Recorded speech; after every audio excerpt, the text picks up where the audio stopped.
All right, here we go, guys. We got a video over here by Stop Killing Games is Doomed, was doomed and now it can't be stopped, by Bellullar News. And this one talks about pirate software, right? Specifically. Axel says it can be bad for game devs as it can stifle migration to new projects. No. Okay. I actually think that there's something that nobody, okay, there's actually a thing here that you guys aren't thinking about. And I can talk about it because I'm a game developer. And I think like I can maybe bring some insight into it. However, that's not my entire take, right? Just because there is a negative for game developers doesn't mean that they can both be true at the same time, right? Anyway, Stop Killing Games is Doomed. Now it can't be stopped. I'm gonna start off by saying both can be true at the same time, right? Could be bad for game developers and good for customers at the same time, right? So then it becomes an issue of conflict of like what is going to be better for the customers in the long run, right? So like, is it better that the game developers are hurt over this? Or is that fact that the game developers are hurt, is that going to cause worse products in the long run, right? And that's kind of like what you have to think about. There's no solution here, in my opinion, that is as clear-cut as everyone pretends that it is. Let me go ahead and start the video. And this one's by Bellullar News. The Stop Killing Games initiative is almost over, and the last time we covered it, the European Citizens Initiative, which is the part of it that matters the most, it passed, right? Like freaking like a million people came out of nowhere, right? Had just opened. And as of right now, you've got just days to join it, meaning that this is your last chance to make your voice heard and hopefully prevent the games that you buy from being destroyed. But here's the thing, until last week, it really did seem to be rather doomed. They needed hundreds and hundreds and hundreds, over 500,000 more signatures. But, well, right now, it's gaining thousands an hour. The reason why is quite funny. So here's what happened. They needed to hit 1 million signatures, but after months of stalling, they... Dude, my mom, like, is probably dumping the oil right now, because I can smell beef tallow. It just smells like beef tallow. But then, over the horizon, a savior came. That savior is pirate software. And that's because his opposition plus... All right, question from chat by MTS Drifter. If LoL was turned off tomorrow, would it actually be hard to give players access to host servers? Okay. So this is like, yeah, this is the thing that everyone's talking about, right? And I'm assuming that this is kind of what pirate software was talking about. So let me tell you something. Okay, so server architecture, and correct me if I'm wrong, if you're a engineer, like a game engineer, because I'm not an engineer, by the way. I'm a creative designer. So I'm a creative and balanced designer. So I'm mostly conceptual more than I'm more concepts and problem solving than I am hard engineering, right? I don't know anything about engineering. I actually can't program for shit, if you guys didn't know that. But basically, the architecture for the actual servers, that is a intellectual property of the company, right? So you have to think about, like, a company is making a game, right? The server is a part of that game, right? Like how the server works and how it interacts with the client. In order to do that, you have to hire engineers, okay? And the engineers create that, like, you know, that might be a really hard thing to do, right? Like make a good server that doesn't feel like it lags so much. It's very efficient. Like you'd have to like work on that, right? So you have engineering resources set into making this server, right? Server architecture. So that is a part of the company's intellectual property because it takes you time and money to develop the server, the server itself. So you can almost think of the server as like another product of the game, right? So basically that server would be, you know, again, part of the company's assets, right? So if the company wanted to make a second game, they would take the same server architecture and they would use it to make the second game because like they already have a baseline, like they can improve on it, right? So basically, if you were to release that server, like if you were to basically make it so everybody could run the server, you would have to release, like, I guess the code basically for that server so that it can be distributed so people can actually make their own private servers, right? And companies, like, as you know, they really fight against this. And the reason why is because it costs money to develop that, right? And then if they have that original code, they can use that to possibly reverse engineer future versions of it. So, or like, even, once that code is released, another company, for instance, like a competitor company, can look into the code and be like, oh, this is how they did it. Okay, let's do that for our game. So do you see what I mean? Like, there actually is a negative to game companies. Now, that being said, is it fair for a company to be like, well, you know what, too fucking bad. You paid for this game and, it's over. It's over, bros, and like no server fee. Is that fair? I don't think that's fair either. So do you see how it's like a little bit more nuanced than like big company bad, like just give everyone all of the code? It's a little bit more nuanced than that. However, me personally, like my personal take, I am on the side of the consumer. So does that kind of explain my point of view? I think that the consumer is more important than that. And if the company is willing to scuttle a game for whatever reason, they can't, like, I feel like it's unfair of them to take it away from other people, from people who have already like bought it, right? So I think you are falling for misinformation as well. The primary goal of SKG is not to make games solo playable. It's for companies to label their games. Would you lose online access? You lose access to this online game only at the drop of the hat in big bold letter. Okay. Okay, let's be real though. Let's be real, LXK3K. That doesn't matter. Like, who cares about that? Like, am I the only one that doesn't care about that? Like, obviously, like, if they're gonna put like a thing in big bold letters, it's like the Surgeon General's warning, like cigarettes are bad for you. It's like, it doesn't do anything for anybody, right? It doesn't make any sense. Like who cares, right? Yes, it does. No, because then it has no effect for players. Then it has no consumer effect. And what the fuck is the point? Players will not buy. I don't think so. I don't think that's true. You can say that the transparency matters, but people will still buy it. I don't really think that's true. I mean, the way that you know that this is true is because this is the case now. All gacha games have an end of life cycle. Everybody understands that, but people still play gacha games, right? People still play, online, online like battle arenas and stuff. People still play them, knowing that one day it's going to be over, right? So it's not true. You shouts to Dragalia. Yeah, I love Dragalia. Anyway, let's finish watching the video. It's a few pinches of World of Warcraft. I'll keep giving you guys more of my take on it, but I just wanted to kind of explain a little baseline of like my take on it. Again, like kind of from a more game developer perspective, I can sort of understand the concerns.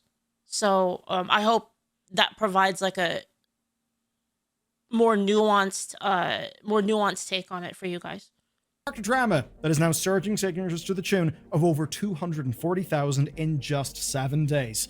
So, time to get you up to speed. It all began last year when the darlings of people buy it knowingly. It's like I said, people know that already. People already know that. LXK3, people already know that games are gonna sunset. People already know this is the case, and people still play the games. So I don't think it. I think that's actually not helpful. That's not what I want specifically. I want them to let people still play. Like, for instance, like I still want to play Dragalia Lost. You know what I mean? Like, I want to play Dragalia Lost right now. Like with my friends, even though the game is out of service. You know, like it's kind of ridiculous that you just lose everything. Microsoft shut down the crew. Now, they didn't just shut down the online features. Yes, exactly. Aramil says game preservation is one of the tenets of SK of Stop Killing Games. If the goal is to label it, there's no preservation. Exactly, that's my point. Thank you, Aramil. You basically said it like in a concise way. That's what I meant. Yes, it's pointless. It's pointless. It doesn't fulfill any purpose except being like, cigarettes are bad for you. Everything, because as it turns out, even the single player required the online component. That basically meant that your copy of the crew was, no longer a thing that you could really do anything with. So, Ross Scott from Accursed Farms was not a fan of this, so he started a movement. Now, you may know Ross from things like Freeman's Mind or Dead Game News, and his plan, right, was to use the law, not change.org, to actually change things here. And it certainly seems that now, a year on, I feel like I watched this. I got like some weird... Did I watch this video? It might have autoplayed while I was asleep. It might have autoplayed while I was asleep. I think because I was watching Asmongold. I was watching Asmongold one night and I fell asleep watching Asmongold. And this might have autoplayed like after. actually may succeed in a way. So basically, right, Ross believes that consumers bought a product. Like, you know how like if you're like falling asleep and like you're watching something, you like vaguely remember some of it, but like not the whole thing.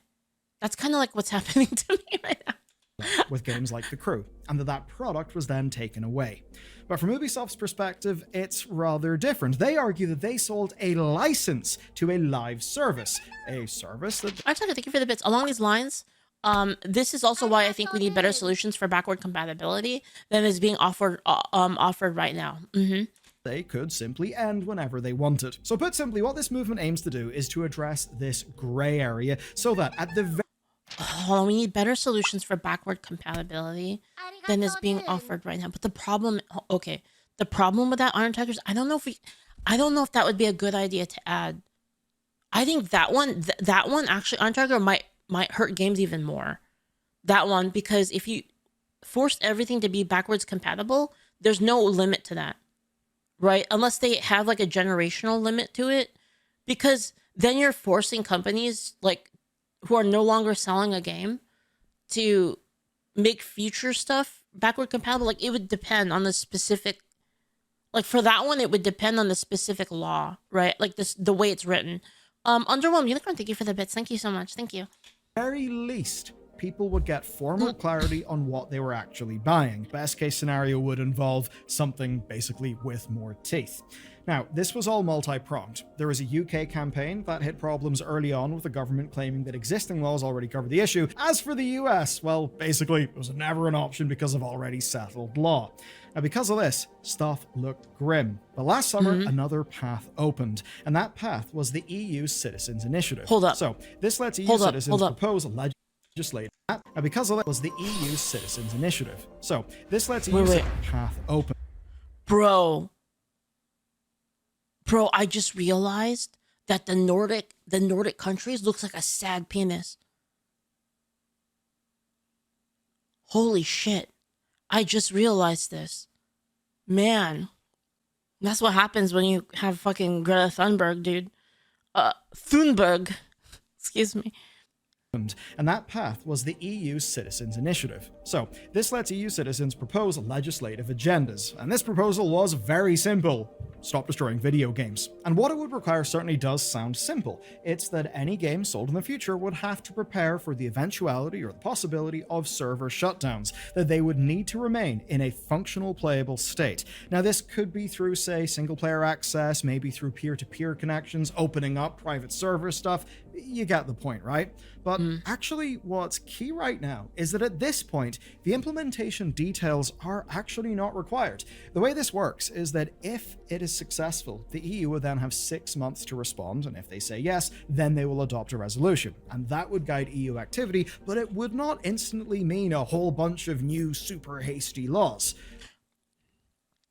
To be fair, I can see game developers being scared because, let's be real, government officials are retarded. So I can totally see them making the law completely shit. So, yeah. But make no mistake, it would actually matter. And that's because EU policy has got global impact. I mean, it's pretty obvious now. Just look at Apple and Google for one example. Now, for this, all that's needed is A, 1 million... For instance, right, like if they were, like, you know, using Second Amendment terms, if they were to say, we're going to add a gun thing that makes it impossible for guns to be fully automatic. Right? And, like, while I think a lot of people would be like, okay, well, fair enough, because that's the law already anyway, real gun people are going to be like, well, what do you mean by that? What are you going to do to my guns, right? Like people know that the government is retarded. So like, even if there's something that they're going to do that like you're kind of neutral on, like there's still a chance that they're going to fuck up really bad. signatures, and B, a minimum threshold being passed in at least 7 EU countries, which basically just exists. So, I don't know, if the French all get together and want that something... was what Pirate Software argued, that he had concerns with the government twisting this in a way that would harm game devs. Yes. Like, for instance, like I said, if they did do, like, let's say, like, for instance, like, we can be fine with backwards compatibility, right? You could say, like, okay, well, you know, it needs to be done in a way that, like, it's possible for people to make it backwards compatible in the future, right? But, like, something like that would be fine. Like, again, like, I'm kind of speaking broadly because, like, I haven't had time to think about, like, the solutions, but, like, say that was the goal, was to make something where backwards compatibility would be a thing that you have. I think we could all agree, like, that would be, like, a good thing, right? However, the government could fuck up and say, oh, when you release a game, you have to make it backwards compatible, like, forever. Then that would hurt game companies, because then you're basically liable to have to, like, forever upkeep a game all the way into the future. And, like, you could say, like, one day, like, we create some kind of weird computer that doesn't follow any sort of logic of, like, the current computers. I don't know, like, some kind of, I don't even know, like, I can't even imagine what it would be. Like, some kind of mind computer interface or something like that, right? Then are you saying you're forcing a game that was made 30 years ago, that developer is responsible for making it compatible to that? Do you see what I mean? Like compatible to, well, I guess backwards would be only backwards. But see, my point still stands. They could possibly make a law that would make that the case. Do you see what I'm saying? Like it doesn't even matter if that's not even the wording of it. It's possible that the government would fuck up making the law so bad that it would create that situation. Nobody else wants and only one country passes, then hey, the EU's safe. Anyway, you get the point. That is the challenge. Those are the stakes. So here's what happened next. Going through the But then again, does that necessarily mean that this is a bad thing? It doesn't. Again, we're weighing like, there's no perfect solution here. There's no perfect solution. You have to find one that is reasonable between all of the interests. That's my take. The regional thresholds do seem to be... Someone is going to have to pay. I mean, somebody is going to face... somebody is going to be disadvantaged from this. And whether that's the customer or the game companies or the government, someone is going to have to give here. Manageable, right? Now, the 1 million signatures is quite a lot. I mean, a hell of a lot. And success there would require a multilingual international... Iron Tiger says, I don't want the government interfering on this. Thank you for the bits, by the way. But couldn't the hardware manufacturers remedy backwards compatibility if they wanted? The hardware manufacturers. I don't want the government interfering in this, but couldn't the hardware manufacturers remedy backwards compatibility if they wanted? Yeah, but then now you're putting, like, again, like, how is the law going to be written, right? Because you could possibly burden hardware manufacturers in that way, right? And make it so now people don't want to make hardware because of the possible future liability, right? Campaign, one that's actually centered no matter what, when you add some kind of law that forces you to do something possibly in the future, you're adding a liability to the product. And that liability is going to cost somebody something. Whether that's games saying, okay, well, I'm selling this game. I want to sell it for $50, but possibly in the future, I might have to update the game due to this law if the game, if the game doesn't do well, or if we want to end the service. And then you're going to cause, like, oh, now investors are baking that into the cake. And now the investors are, they're factoring that in and, like, their investments, and all of this, like, kind of comes down to the future potential of money being lost, which is going to cause prices to go up, right? Because now a game company that wanted to sell a game for $50, like, maybe we sell it for $70 because we don't know. And, and then a game that wants to sell for $70, maybe $90, because, like, we have to possibly save some money in the eventuality that, like, this thing happens. That's kind of what I'm saying. EU citizens. Who was leading it? Well, an English-speaking YouTuber with a cult following, which I mean in a positive way, just so I'm being clear. But basically, it's not a huge number of people. Now, this story obviously did cut through. Loads of people covered it, us included, and the early momentum was really strong. Until it wasn't. Now, this is because some things fell through. One, Dredgenot says so lazy and bad devs might suffer, and no. That would cause everybody to do it, Dredgenot. This is not an issue about lazy devs. It can be an issue of lazy devs. There definitely are lazy devs, but this will affect everybody if it's implemented poorly. Because again, like I said, money is gonna money, like anytime there's a cost or liability in the production of a product, that cost gets passed to the consumer every single fucking time. The only time it doesn't is if there's competition. If there's competition involved that forces people to do some kind of technological advancement in order to offset that. That's the only time it doesn't happen. But every time it's by the government's boot, it will increase prices because it doesn't actually create the technology. being a planned feature in GOG's email newsletter that was tanked by that company having layoffs. Even Heineken, yes, Heineken, the beer people, wanted to include the campaign in their marketing, but only after the petition ended. But there is another one, and I think I know it's the one you want me to talk about. It's the pirate. Okay. TLDR, Pirate Software opposed the initiative. This is back when it all kicked off. So what I'll do here is boil down what I essentially think is the best case, or like the best faith version of his argument, which is essentially that in very many cases, over-regulation often actually helps the incumbents. In this case, would help the AAA companies. The reason being that they would be the only companies with the resources to actually overcome the That's actually a good argument. Wait, people are mad at him for this? This is actually a good argument.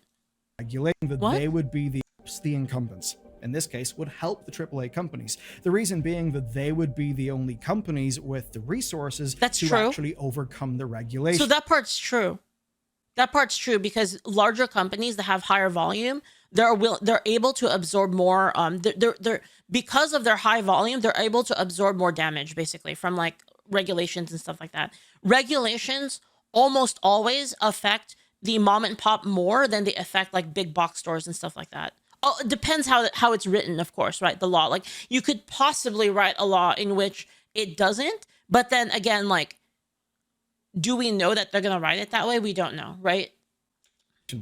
That is actually a fair enough, reasonable argument. Yes. But I think in practice, it's fair to say that Pirates Leviathan Rich, thank you so much for the sub. Thank you. Thank you. Software in his two videos was not really steel manning his opposition. There were some errors. Wasn't really a great situation. Oh, so basically so what happened was he misunderstood. So he basically strawmanned his opponent's argument, which gave an opening for the opponent to be like, you're taking what I'm saying in bad faith and you're being ridiculous. And then everybody rallied against Pirate Software because of that. That's what I think is going on. But really in this story, there's a key thing to remember. I might be like jumping the gun here though. Let's listen. The initial, I'll say drama, let's just say hot public disagreement, that with Pirate happened when, let's just say, his internet stocks were in a slightly different and altogether more healthy place. Since then, he was involved in a major World of Warcraft drama, which I will cover shortly. Wait. The major World of Warcraft drama? Wait, is this the thing? Wait, what is this? What is this World of Warcraft drama? The Roach out? But wait, hold on. But didn't Asmongold analyze this thing and say it wasn't his fault? Yeah, so what the fuck? Okay, if there's somebody I trust about World of Warcraft, if there was some subject matter expert on World of Warcraft that I would trust, it would be Asmongold. I don't like doing drama, but in this case, it does actually inform how the news would play out. As for the initiative, well, by the following April, signature... But the internet disagrees? Okay, well, you know what? People think I'm a Nazi, so... People say I'm a racist, Nazi, homophobe, transphobe. Is that true? Does that make it true because people believe in it? Like... were just sitting at 425k. That's not even halfway, and only 25,000 signatures had been added between April and last week. So it basically was dead in the water. Momentum from the previous summer had completely fizzled. Hold on. Signature we inform how the news I will cover shortly. I don't like doing drama, but in this case it does actually inform how the news would play out. As for the initiative, well, by the following April, signatures were just sitting at 425k. That's not even halfway, and only 25,000 signatures had been added between April and last week. So it basically was dead in the water. Momentum from the previous. So the funny thing is that by Pirate Software bringing this up, it actually giga boosted it. Oh Summer dear. had completely fizzled out. But then, with only Many weeks such to go, cases. Scott posted his video, and everything changed. The end of Stop Killing Games. It's a fairly dramatic, somber title for a video, and Many such cases, man. and one that is fair. It absolutely did appear to be dead. It was a final plea and an explainer made by a very, very tired-looking man. It was clear to me that the campaign had taken its toll. Scott admitted Thank as you much. again, Leviathan. One choice quote: "It's like asking someone with severe dyslexia to write a book report on war and peace. I am the wrong person for that job." And I think that does speak to the absolutely mammoth amount of work that doing anything like this. Someone with severe dyslexia, very tired-looking man. It was clear to me that the campaign had taken its toll. Scott admitted as much. One choice quote: "It's like asking someone with severe dyslexia to write a book report on war and peace. I am the wrong person for that job." And I think that does speak to the absolutely mammoth amount of work that doing. I get that a lot too, where if I have to do some task that I'm bad at, it's gonna take me hours. It's gonna take me like 10 times longer.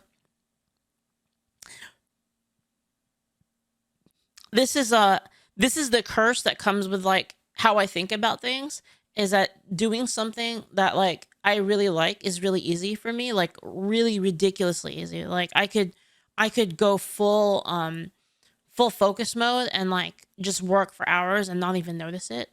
But the flip side of that is if I do something I'm bad at, it takes me like 10 times as long, like way longer than like you could possibly imagine. It's like I said, my mom told me to like clean this box. She told me to organize this box. I took everything out of the box, and I ended the session 30 minutes later with all of the things back in the same box. Anything like this would actually require. But it's not all that Scott said. He took aim at Pirate and he explained point by point, right, how Pirate's coverage was, in his view, not at all a fair representation of the overall initiative, its goals, its specific language, and I would say from my read of it, I think Pirate almost immediately jumped straight to some worst case outcomes of a maximalist version of the campaign. Of course, to be fair, I can see game designers doing this. So a game developer, a lot of times game designers have to always assume the worst possible outcome because players will do the worst possible thing every single time. It's like when you design a mechanic, you have to assume like the maximum like most shithead player that is going to abuse the rules, you have to assume that like that person exists. So Pirate Software being like kind of pessimistic and being like, okay, we have to look at this at the maximum like worst possible scenario. You kind of do have to, because that is a possibility, and the government sucks. So yeah. Of course, we can add to that an interpersonal level to all of this, you know, the usual emotional reactions, hot words. But if it was just that, if it was only that, well, what happened would not really be what has happened. So let's talk about World of Warcraft. As I said, I hate covering drama, but today it is actually relevant because basically it is the kindling. I think what we're seeing with this initiative would not really have played out if these World of Warcraft related events didn't play out the way that they did. Because basically this is why people were ready, willing, and even excited to hop back into the fray and to pump all of this up. So here's the TLDR. OnlyFact is a WoW Classic hardcore streamer content guild. That's a lot of words, but basically think of it as a reality TV show where dozens to hundreds of hours of gameplay are at stake, because when a character dies, it is dead. Just that character has got lots of fans in Twitch chat and some sort of big name behind them in the form of the streamer. Okay. Pirate, along with other streamers, were doing a dungeon in this game. And that dungeon went poorly. People died, and of course, whenever they died, that means they lose their characters that they progressed. Now you might be thinking, so what? A World of Warcraft dungeon run went bad and people lost their characters in a hardcore server. Why is that a news story? Well, there absolutely is a reason why. So it was broadly seen that he went very much every man for himself mode, trying to save his own character, and really to the detriment of his teammates, a few of whom died. Now at the time, tensions were... I watched the video. That's not what I saw. I don't know. Like, I mean, I haven't played World of Warcraft since freaking Wrath of the Lich King. So like, I don't know. Like it just... Those tensions were pointed at Pirate Software, both from viewers and from his fellow party members. And what yes, followed... someone called to run. If someone calls to run, then you run. Like, what the fuck? You know what I mean? Like, how is that his fault?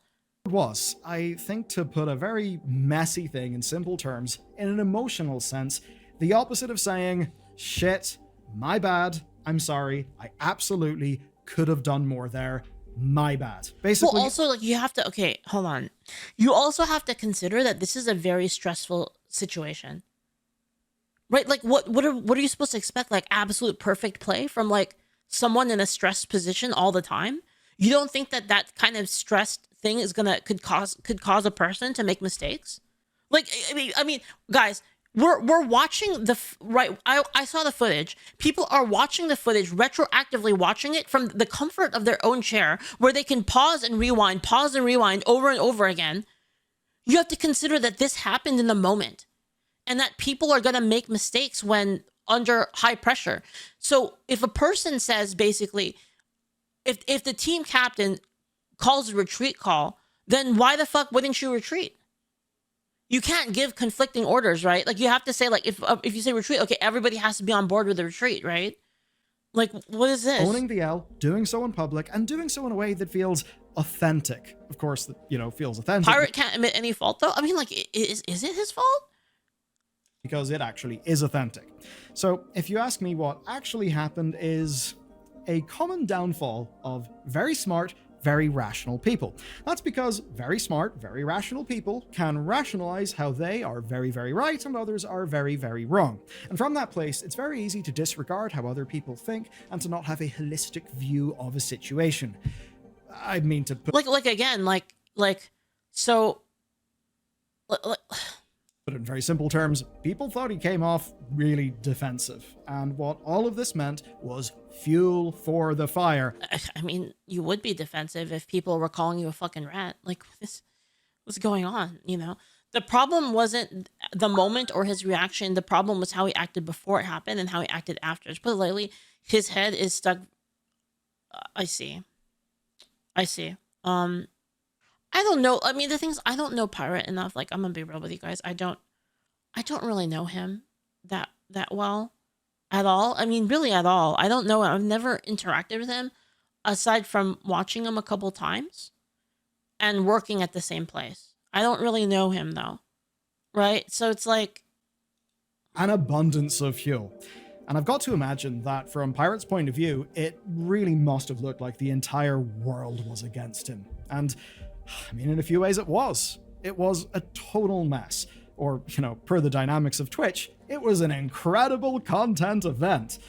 And the reality is that once people are against you, it's very hard to change minds. Yes. Especially when, as I think Pirate was, you're feeling quite defensive and you're very much feeling the toll of thousands of angry people being very angry at you and just... The thing is like, I can imagine myself being in this exact situation.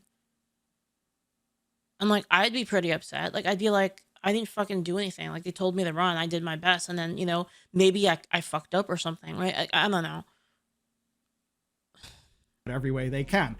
Meaning that, yeah, some people were, let's just say, going beyond having just a civil disagreement. Now, after that point, some aftershocks followed. There was a clip of an Ashes of Creation raid pool that sparked a bit of a drama. There were then accusations of See, now people are like criticizing every single fucking action he does, right? Like he like possibly like made a mistake, and now every time like you have to do the same action, now everybody is basically Now everybody is criticizing you, right? For every single thing that you do. Better on stream. There was critique of his Blizzard credentials and a whole creation raid pool that sparked a bit of a drama. There were then accusations of pre-watching games in order to look better on stream. There was critique of his Blizzard credentials and a whole lot of different things. Basically, he turned into somewhat of a punching bag. And ashes of creation raid pool that sparked a bit of a drama. There were then accusations of pre-watching games in pre-watching games. What does that mean? Pre-watching games. Order to look better on stream. There was critique of his Blizzard videos. Oh, videos. Oh. Well, I mean, sometimes like I said, like this video, I feel like I've seen it before. I feel like that happens too. It's like I said, like I was asleep and I had Asmongold on auto, and I'm pretty sure it played this video. In fact, I can check it. I can check actually. I'll check later. That's kind of annoying, but yeah, I'm pretty sure I heard like at least a quarter of this video at some point. I don't think I ever sat down to watch it, but yeah. Credentials and a You straight up watch videos just so you could act smart? I mean honestly, I don't really care about that much, to be honest. I really don't. Whole lot of different things. Basically, he turned into somewhat of a punching bag. Now, to, I suppose, try and work through some of this, he did a session with Dr. K. I think it was a pretty enlightening one. It certainly is, I'd say, a good listen. It essentially did get into why he reacted the way he did. Yeah, it's like I said, like I put, sometimes when I'm going to bed, I put Asmon on and I just kind of let it play. And then, because for me, like, it's easier for me to sleep when someone's talking. It's kind of weird. Like, I'm weird like that. It's like, you know, like the best thing that I like falling asleep is like when my homies are playing video games on the stream and I can like hear their voices, and it makes me feel like really comfy, right? So I just fall asleep. So it's like I could, like, sometimes I put Asmon on. I just like kind of like I put like a game, like for instance I put like Asmon playing like Uma Musume on, and like I'll go to sleep to that, and sometimes they'll autoplay other things and I'll kind of semi wake up in the middle of the night, and then I'll hear like something of like him talking about it, and that kind of gives me a sort of a sense that like I've seen something before, but like not really. That's why sometimes I get confused. I'm like, did I watch this already? Because that happens. He actually felt. I'm not going to paraphrase here too much beyond just what I've already said. That's my takeaway. So I'd recommend, if you want more texture, more understanding of this story and the social dynamics that made it play out, give Dr. K's video a watch. But as it pertains to the Stop Killing Games movement, thanks for coming to visit. You can see how, well, whenever there was the initial disagreement of Ross, pirate stocks were looking pretty good. But then he was involved in several major dramas. These dramas led to hundreds and hundreds of thousands, perhaps millions of people maybe finding out about him or having a changed opinion of him. There were a lot of videos talking about, you know, mistakes, examining everything. And that's why right now, before this video, when I just searched for pirate software on YouTube, here's what I got. We've got the pirate software unraveling featuring a game developer. A Joss Strive Hayes reaction, 204k views. An Axeman video, 586k views. Why won't he stop killing An Upper Echelon video, 206. Actually, that's the one I saw. That's the one that was posted. The fucking Joker one. 66k views. One from Moist Critical, 3.1 million views. And that is just the top few search results. We're talking about millions of views here. Now, while so many of these were rooted in the dramatic aspect, obviously they were related to Stop Killing Games, and they all painted Stop Killing Games in a positive light. And what that essentially meant is that now you didn't need to be a game preservation enthusiast to know that Stop Killing Games exists. All you needed was a passing interest in one of the larger ongoing dramas, and of course, even if you didn't have that, social media algorithms do know how to find you if you could be interested in it. All of that means a humongous megaphone, and so far, it absolutely seems it's done the trick. We've went from almost certain failure at 454k signatures to, at the time of writing this video, 714k, and at the time of recording, which was only a few hours later, 737k signatures. Now that basically means that they need 263k in about 30 days. And obviously, this passed if this already, rate right? holds just a little bit longer, I swear I heard that like it actually It actually went over 1 million. They'll absolutely make it. Or will they? Because here's the thing. They do actually need consistent, legitimate signatures. The reason why is fairly simple. Fake ones could be stripped out. Overexcited Americans having fun with a VPN, I don't know, could probably try to sign up for this. It wouldn't help the initiative. It would probably get scrubbed. And, well, if you're in America, you can't sign an EU petition. So it's not a guaranteed thing just yet, but it certainly is looking like it's going to pass 1 million. Now, what happens if it succeeds is basically this. The EU Commission will consider further action. That could be legislative action, or it could just be guidance on existing consumer laws. Now, no matter what, the industry would have significant input, but regardless, we would get a formal statement on the matter and its legality. And that's actually a powerful starting point for future conversations. So this isn't even... Okay. But here's the thing, it gets even better. Because those conversations have already begun, and we've already started to make progress. Through all the noise and all the drama, the core problem is fairly simple, that audiences often think they're buying a product when they buy a game, but in reality, they're actually buying licenses.